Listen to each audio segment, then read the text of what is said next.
La main de l'Éternel fut sur moi,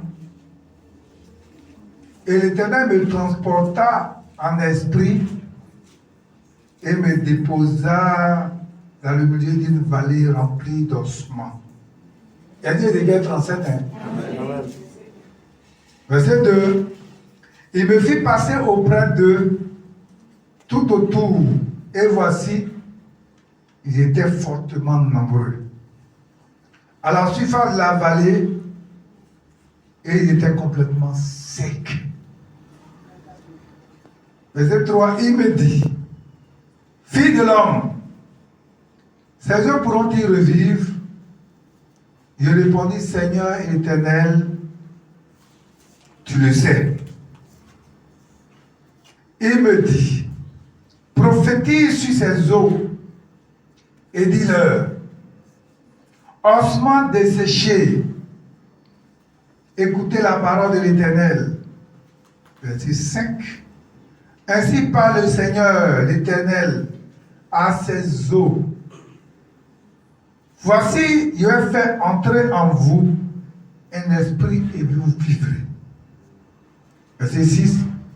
Je vous donnerai des nerfs, je ferai croître sur vous de la chair, je vous couvrirai de peau, je mettrai en vous un esprit et vous vivrez. Et vous saurez que je suis l'Éternel. Verset 7. Je prophétisais selon l'ordre que j'avais reçu. Et comme je prophétisais, il y eut un bruit. Et voici, il se fit un mouvement et les eaux s'approchaient les uns des autres. Faut dire Verset 8, j'ai regardé. Et voici, il leur vint des nerfs, la chair crue, et la peau les couvrit par-dessus. Mais il n'y avait point en eux d'esprit. Il me dit, prophétise et parle à l'esprit. Prophétise, fille de l'homme, et dis à l'esprit, ainsi parle le Seigneur l'Éternel. Esprit, viens des quatre vents, souffle sur ces morts et qui revivent. Verset 10, je prophétisais selon l'ordre qu'il m'avait donné, et l'esprit entra en eux. Et il reprit vie. Ils se tinrent sur leurs pieds. C'était une armée nombreuse, très nombreuse. Et il me dit, fille de l'homme, ces eaux, c'est la maison d'Israël. Voici, ils disent, nos eaux sont desséchées, notre espérance est détruite. Nous sommes perdus. Prophétise donc et dis-leur, ainsi parle le Seigneur, l'Éternel, voici j'ouvrirai vos sépulcres, je vous ferai sortir de vos sépulcres, ô mon peuple, et je vous ramènerai dans le pays d'Israël, et vous saurez que je suis l'Éternel. Lorsque je ouvrirai vos sépulcres, et je vous ferai sortir de vos sépulcres. Oh mon peuple, je mettrai mon esprit en vous et vous vivrez. Je vous rétablirai dans votre pays et vous saurez que moi, l'Éternel, j'ai parlé et j'ai agi, dit l'Éternel. Dis-moi Amen. Amen. Voilà, on peut s'asseoir. Verset 1 à 14. Et s'il y avait un thème que je pouvais donner, après on avait beaucoup de thèmes, hein, mais je veux dire, le Seigneur restaure ta vie. Amen. Tout à l'heure, à la fin, il y avait des soucis. Tout ce que te fatiguait, à la fin, le Seigneur, le Dieu fidèle, vivant, va te restaurer. Amen. Bien-aimé, Ézéchiel veut dire fortifié par qui? Fait partie des déportés, tous ceux que Nebuchadnezzar a envoyé à Babylone. Et Ézéchiel avait 25 ans lorsqu'il a été déporté. Et le Seigneur l'a appelé au ministère à 30 ans. Alléluia. C'était en 1593 avant Jésus-Christ. Donc, il s'est retrouvé à Babylone. Vous voyez, c'est quand les Chaldéens les ont apportés à Babylone. Amen. Et voilà le texte que nous venons de lire. La Bible nous dit que le Seigneur va transporter Ézéchiel. C'est-à-dire, il va lui donner une vision. Quand on dit transporter, on n'a pas dit les véhicules soulevés comme ça pour Ézéchiel. Quand le Seigneur te transporte là, tout de suite là, tu payes la vie du Seigneur, tu prends comme ça partout aux États-Unis.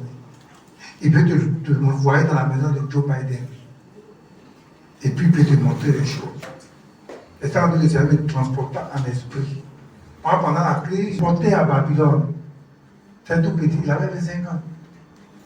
Et il se retrouve en captivité. Et le Seigneur se révèle à lui à partir de 30 ans.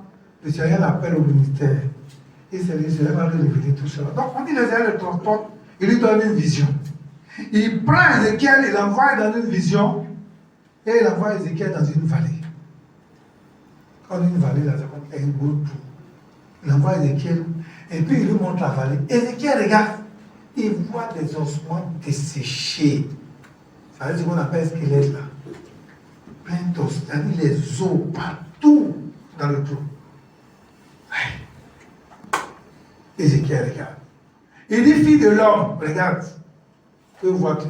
Ézéchiel regarde, il voit des os. Des os secs, on dit secs. C'est pas fait de dire non. L'homme est en train de pourrir, il y a encore de la chair. On dit c'est des os. Comme qu'il est tout desséché. Et Dieu a demandé à Ézéchiel, il dit, qu'est-ce que tu vois? Il dit, je vois les os. Il lui pose la question, il dit, mais fille de l'homme, est-ce que quand tu regardes là, est-ce que ces eaux-là peuvent revivre? C'est la première question que Dieu lui pose.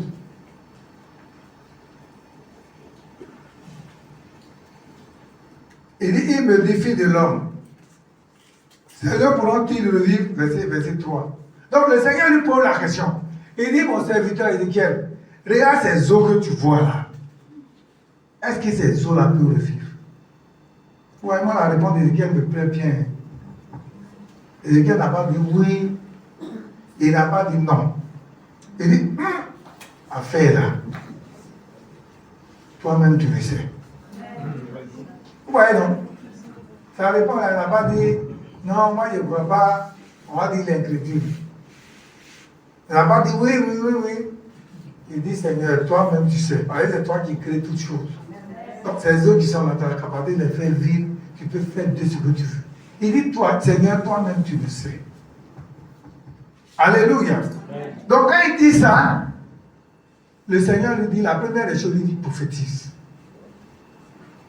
Vous voyez, il y a des gens, c'est quand tu vas dire tout à l'heure, quand on va dire prophétiser, tu ouvres. Tout à l'heure, c'est ce qu'on va faire. Hein? Quand tu vas dire prophétiser, il y a des gens qui attendent que quelqu'un quitte à Londres pour venir prophétiser là et croire.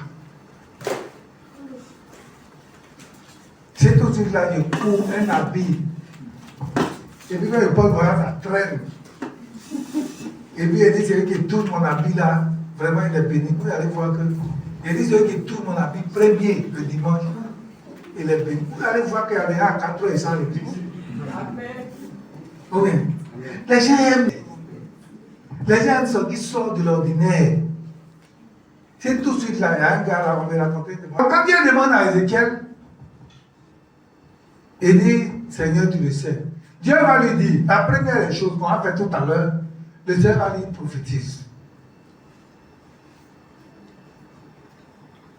C'est ça. Il dit, ainsi parle l'Éternel, verset 5. Il dit, l'Éternel a ses eaux, voici, je vais faire tant, non. Donc quand il dit prophète, non. Parce que quand il dit prophétise sur ses eaux, il dit leur ossements desséchés, écoutez la parole de l'Éternel. Donc Dieu lui dit, il dit les eaux que tu vois. En réalité, les eaux là représentent quoi? Les eaux représentent la maison d'Israël. La maison d'Israël qui a été dispersée. Vous savez que quand vous sondez les Écritures, en 722 déjà, avec la première déportation de les 10 tribus. Non. par les Assyriens. Et puis après, maintenant, il y a Babylone au sud. Donc, tout cela, ils ont été dispersés. Et Dieu révèle à Ézéchiel, il dit, tu vois, tous ces eaux que tu vois là, c'est la nation d'Israël qui est dissimulée, qui est dispersée dans des pays. Mais moi, Dieu, ce que je vais faire, non seulement, et puis ils sont dispersés, donc j'ai dit, bon, on est mort, c'est fini pour nous. Il n'y a plus d'espoir. Où on s'est retrouvé ici, là? Qui va nous faire partir encore à Juda? Non, il n'y a plus d'espoir. Donc il dit, tout ce que tu vois là, moi c'est le peuple d'Israël. Mais ce peuple-là, moi il a la possibilité de faire revivre ce peuple. Il a la possibilité de ramener ce peuple-là à Jérusalem. C'est ce que le texte veut dire, simplement. Donc il dit, est-ce que ces eaux-là peuvent revivre? Donc ces eaux-là, c'est quoi? Bien aimé, ça peut être une situation que tu vis aujourd'hui. Tu peux être dans une situation telle que tu te dis, moi-même, quand je regarde là, il n'y a plus d'espoir. Il y a des gens qui sont assis comme ça et puis ils réfléchissent. Ils font la revue. Ils parlent des concours.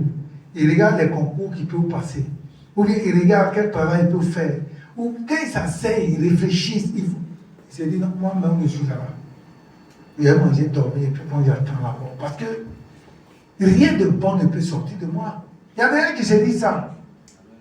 Alléluia. Les gens ont dit, mais est-ce que quelque chose de bon peut sortir de Nazareth? Mais est-ce que quelque chose de bon ne va sortir de Nazareth? Jésus est sorti de Nazareth.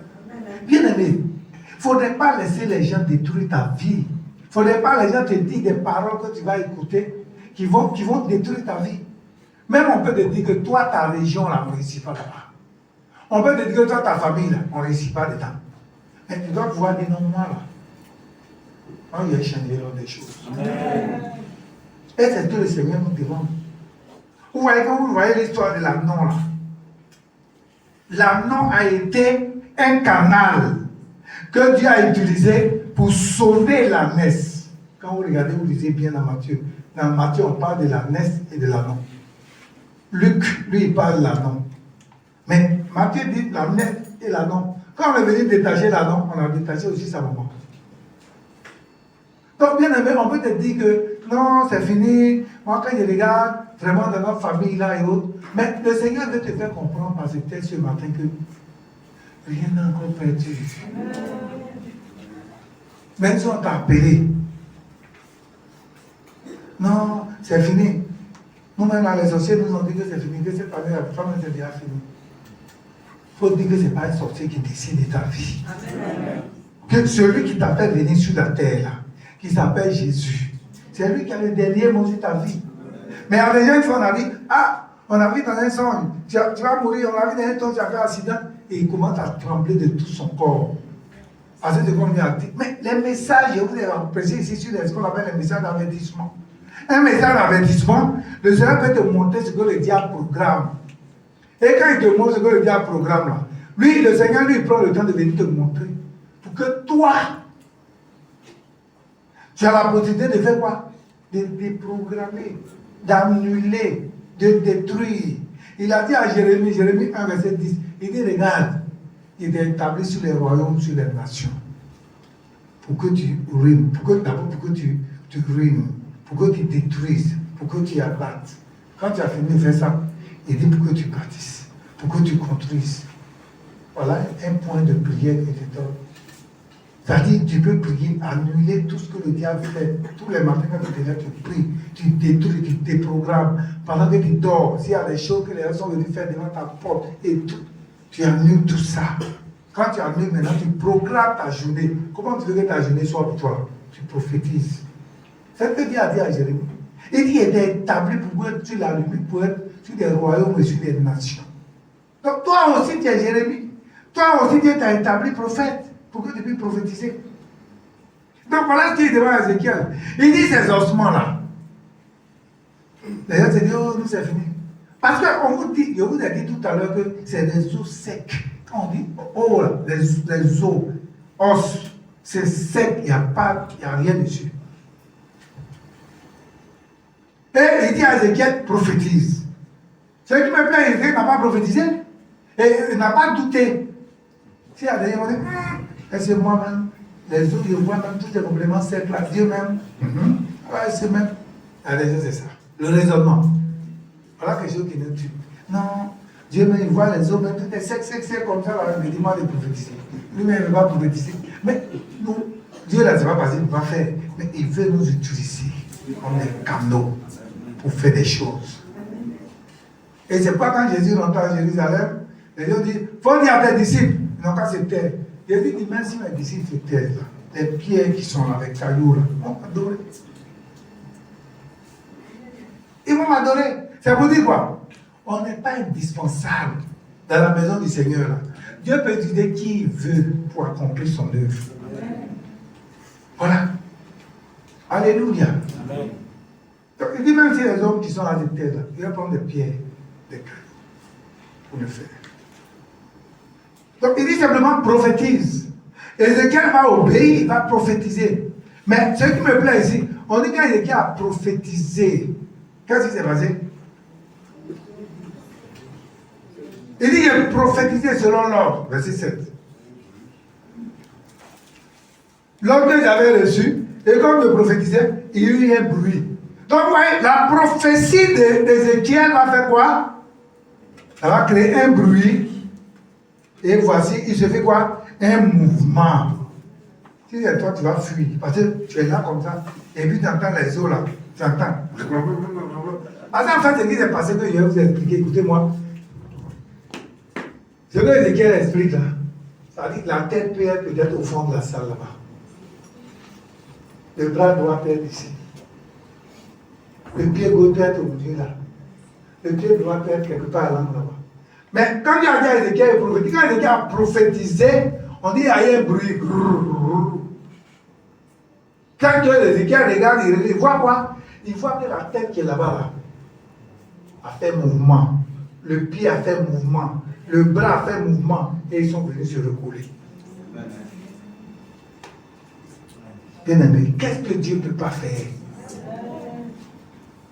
Donc moi, ça veut dire que Dieu là, il sait les eaux là, où est hors de qui, où vient temps.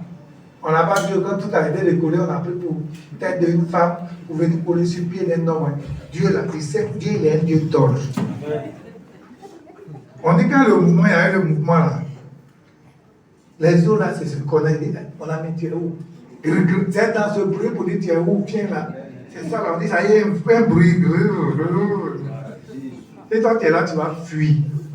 Et il y a des gens comme ça. Quand il y a des gens qui fuient là, c'est ça. Ils fuient, on lui demande à quoi? Il dit, mon cher. Mais c'est ça. Dieu dit prophétise. Ézéchiel prophétise. Et Ézéchiel a dit à Ézéchiel, quand tu vas prophétiser, il va avoir bruit. Il nous dit, il n'a pas dit. C'est pas l'œuvre de Dieu, tu n'es pas courageux, tu vas fuir toujours. Il faut être courageux. Il y a des gens qui font délivrance et puis ils fuient. Parce que tu peux attendre la délivrance. Et puis la manifestation là. Si tu n'es pas courageux, tu vas fuir. Parce qu'il y a des choses, tu n'attends pas à ça.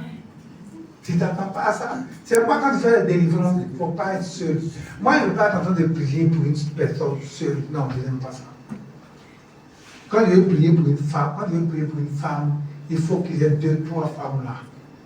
Et puis des hommes. Parce que l'esprit des hommes comme ça, quand il se manifeste. Non. Mais il faut qu'il y ait des gens là. Sinon, c'est compliqué. Donc, vous voyez, Ézéchiel, il prophétise. Et puis le mouvement, on dit grrr. Donc, le premier bruit là, les eaux se rapprochent. Et regarde, c'est pas encore fini. Donc, quand il y a tout à dit, j'ai regardé et voici. Quand il a prophétisé, les eaux se sont mis en mouvement là. Qu'est-ce qui va se passer? On dit encore, ainsi parle l'Éternel à ses eaux. Voici donc, quand les hommes maintenant ont fait le mouvement, ils disent, je vais faire entrer en vous un esprit et vous vivrez. Je vous donnerai quoi? Des nerfs, la chair, la peau. Je mettrai en vous un esprit et vous vivrez et vous saurez que je suis l'Éternel. Je prophétisais selon l'ordre. Et comme je prophétisais, il y a un bruit, et voici, je fis un mouvement, et les autres s'approchaient les uns des autres. J'ai regardé, et voici, il a fait quoi? Donc, il a prophétisé, qu'est-ce qui se passe? Les autres font le mouvement. Après le mouvement, qu'est-ce qui se passe? On dit, il a fait quoi? Des nerfs. Les nerfs commencent à se mettre sur les os. Après, on dit quoi? La chair crue. Donc, la chair, là, vient sur ses os. et la peau les couvrit par-dessus. Donc, vous voyez, donc la prophétie d'Ézéchiel, voilà ce que ça crée. La puissance de la parole. Frère, soeur, si tu crois, quand tu vas dire quelque chose, même ton enfant peut être malade, il peut avoir une situation. Mais si tu crois, quand tu vas prier, tu vas prophétiser, tu vas voir l'autre. Tu vas voir ce que le Seigneur va faire. Seulement, il ne faut pas le faire en doutant. Si tu dis, moi-même, moi-même, là, tu vas payer le pasteur. Ah oui, je suis là. Quand il va à l'église, il dort son nom. Donc là, je peux faire quoi? Quand tu es sincère, quand tu dis que je vais à l'église, il dort son nom. Déjà, cette sincérité-là, Dieu même peut voir ça. Et puis il peut faire quelque chose pour toi. Alléluia. Donc c'est ça. Merci, on dit de croire. On dit tout est possible à celui qui croit. On n'a pas dit tout est possible à ceux qui doutent. Hein. La Bible dit dans le livre de Jacques que ceux qui doutent là, ils sont comme les flots de la mer. Quand le vent souffle, après ça vient ici. Après, on dit, celui qui doute est comme les flots de la mer. Il ne peut rien recevoir du Seigneur.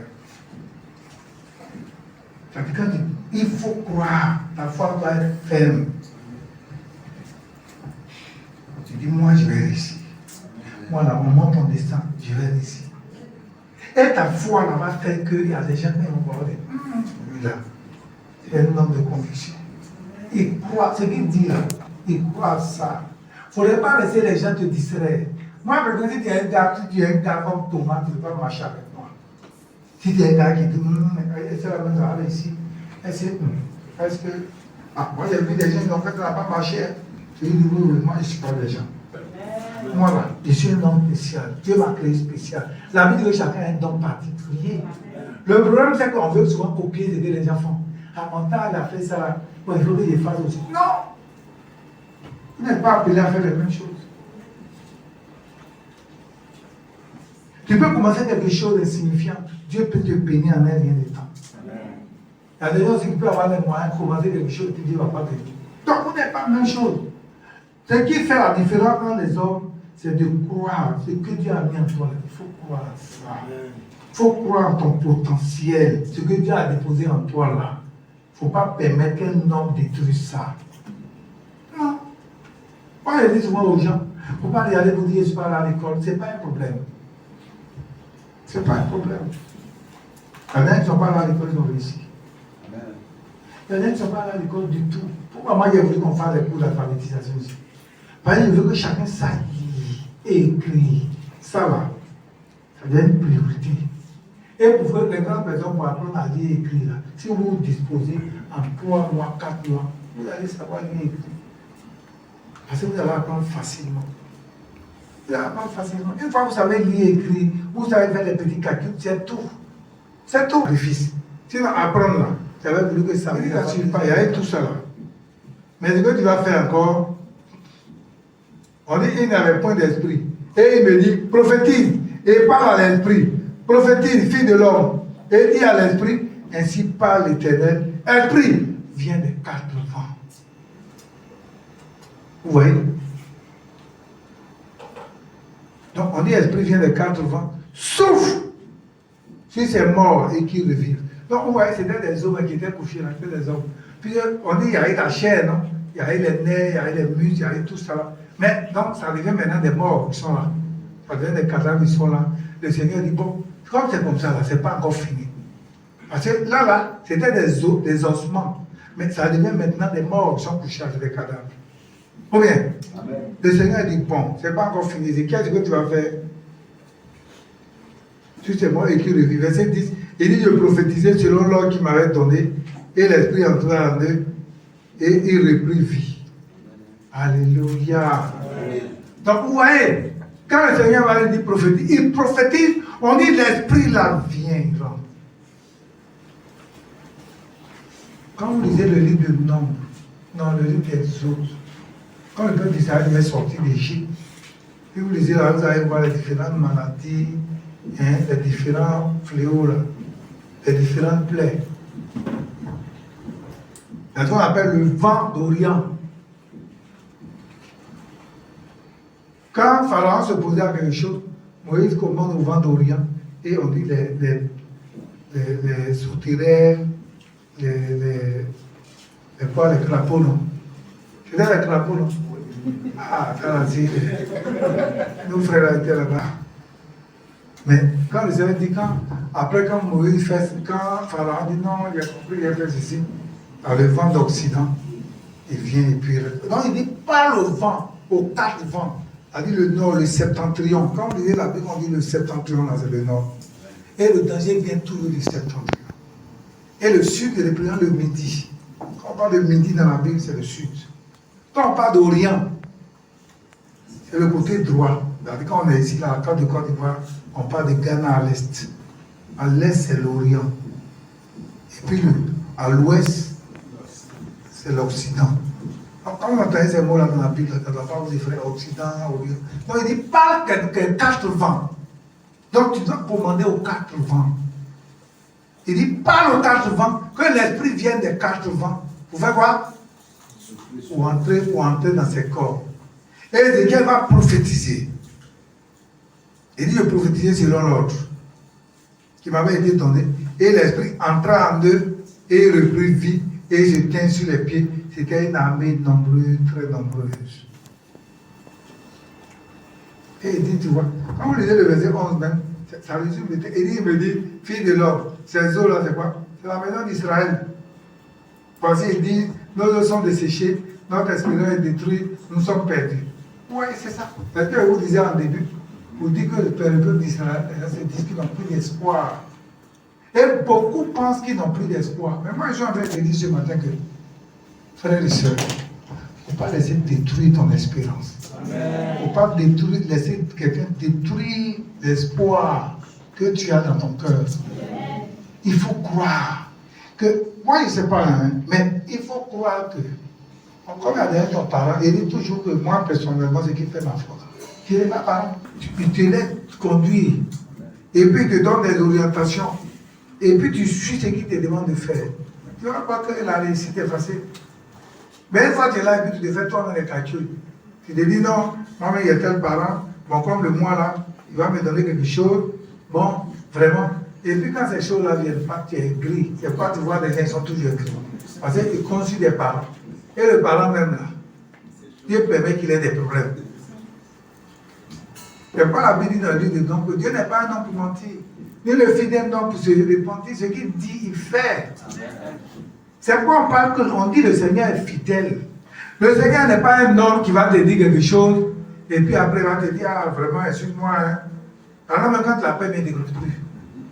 Quand tu appelles quelqu'un une fois, il ne décroche pas. Tu l'appelles 2 fois, il ne décroche pas. C'est qu'il ne va rien te donner. Parce qu'il est en train de chercher les mots qu'il va te dire. Je te dis la vérité, on connaît ça. Le Seigneur est capable en un clin d'œil changer ton histoire. Le Seigneur est capable en un clin d'œil changer la situation de ta famille. Le Seigneur est capable en un clin d'œil, une situation qui est bloquée depuis des années. Le Seigneur peut débloquer. Alléluia. Mais bien aimé, la condition là, c'est ça. La langue. Notre langue est un problème. C'est pas proverbe. On prend proverbe. C'est qui ont la Bible. Qui n'a pas de Bible? La mort et la vie sont au pouvoir de la langue. Quiconque l'aime en mangera les fruits. Ça veut dire quoi? Ça veut dire que tout ce que nous disons là, c'est ce qui nous arrive. Si tu prophétises le bonheur, c'est le bonheur qui va t'atteindre. Si tu prophétises que tes enfants sont intelligents, tes enfants seront intelligents. Si tu dis que tu es venu accompagner les gens, tu vas accompagner les gens. Si tu dis que tu es venu dormir à l'église, il faut dormir seulement. C'est-à-dire que tu dors pendant que je prêche. Mais si tu dis où je suis là, je crois fermement que Dieu va me bénir. Dieu va te bénir. Parce que Dieu là, il ne fait pas de favoritisme. On dit Dieu ne fait exception de personne. Il ne trie pas les gens pour dire, là, il n'aime pas. Dieu aime tout le monde. Mais Nous aussi, notre engagement pour le Seigneur compte. Dieu il aime tout le monde. Dieu veut bénir tout le monde au même moment. Mais quand il veut bénir, il est à la disposition du cœur qui est disposé. Et vous donnez un exemple. Il y a un enfant qui est là. Il y a quelqu'un d'autre qui a soulevé les mains, qui est disposé à recevoir. Il lui donne.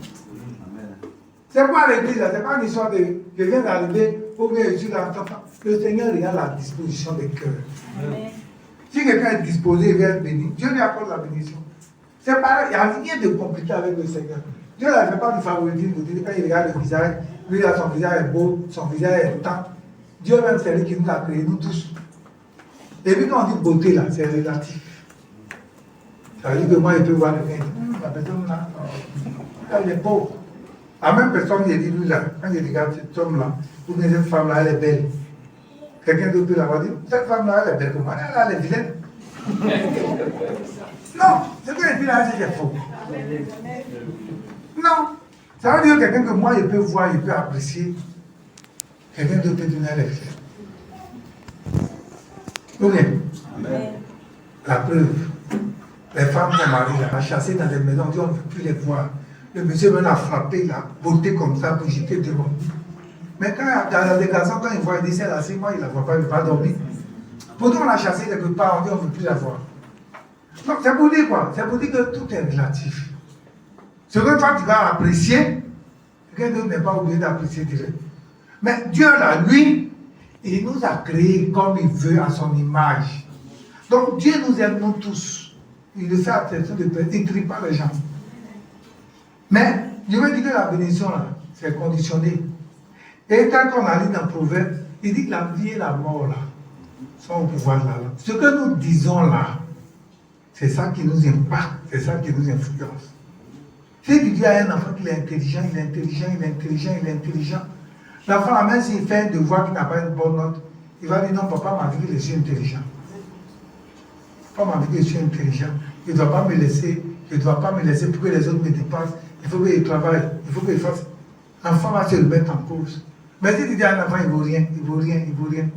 Quand il fait un devoir qui n'a pas une bonne note, il dit non, papa m'a dit qu'il ne vaut rien. Oui, il va dire il ne vaut rien, donc même ça là. Même s'il fait des efforts, il va dire qu'il ne vaut rien. Oui. Donc c'est pourquoi nous devons confesser toujours ce qui est bon, ce qui est positif. Nous-mêmes, que ce soit nos vies, que ce soit sur la vie de nos enfants, on doit toujours dire ce qui est positif. Et quand nous disons ce qui est positif, même sur l'église, quand tu pries là, il faut avoir un esprit positif. Il faut croire. L'église là, ce n'est pas une histoire d'homme. Ce n'est pas une histoire de temps. C'est une histoire de personnes engagées pour le Seigneur.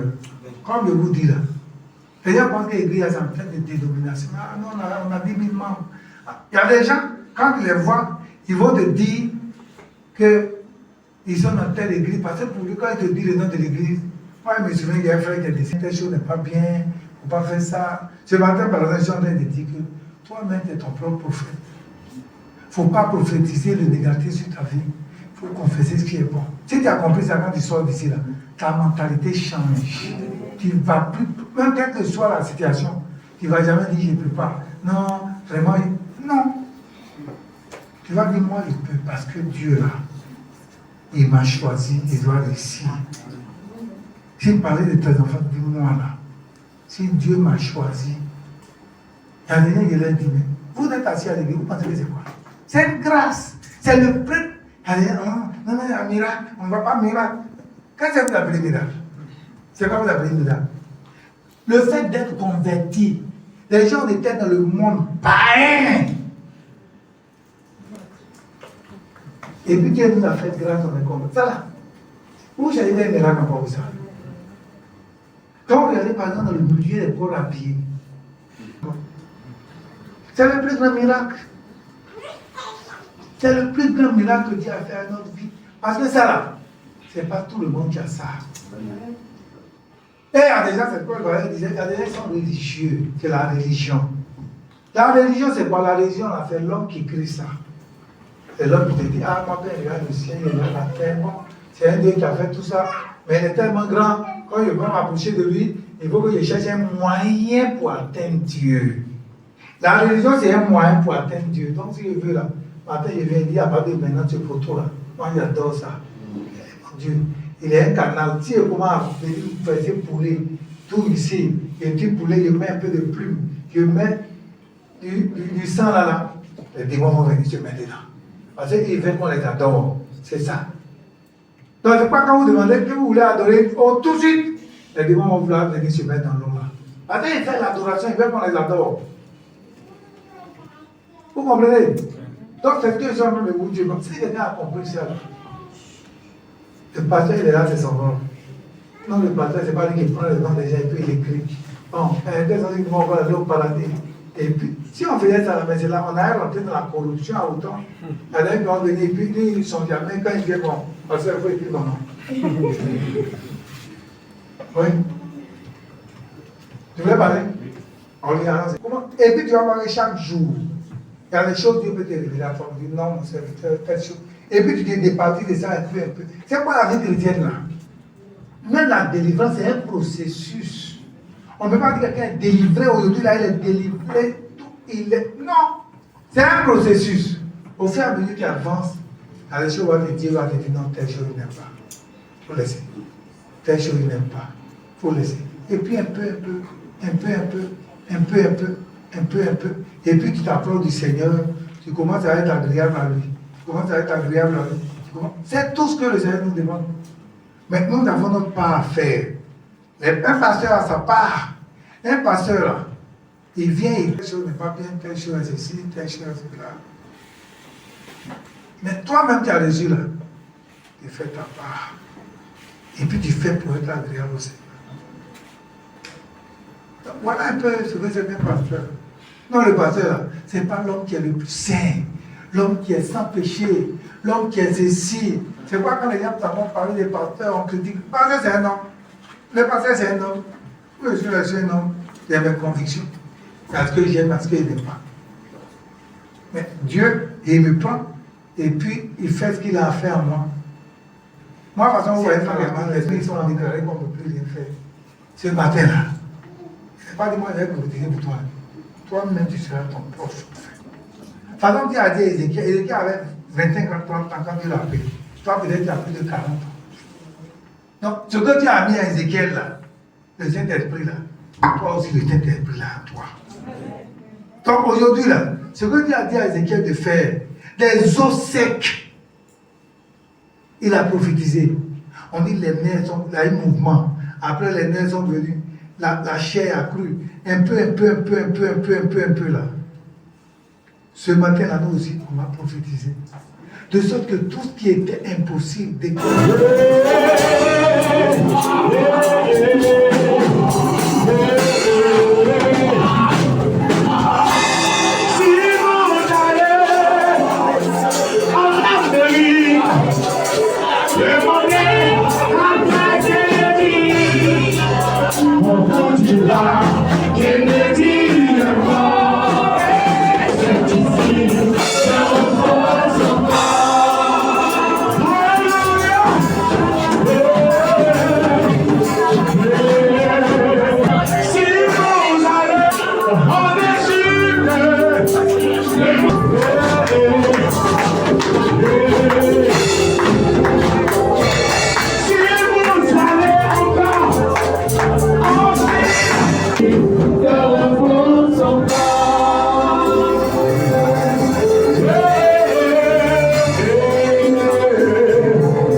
ne veut pas.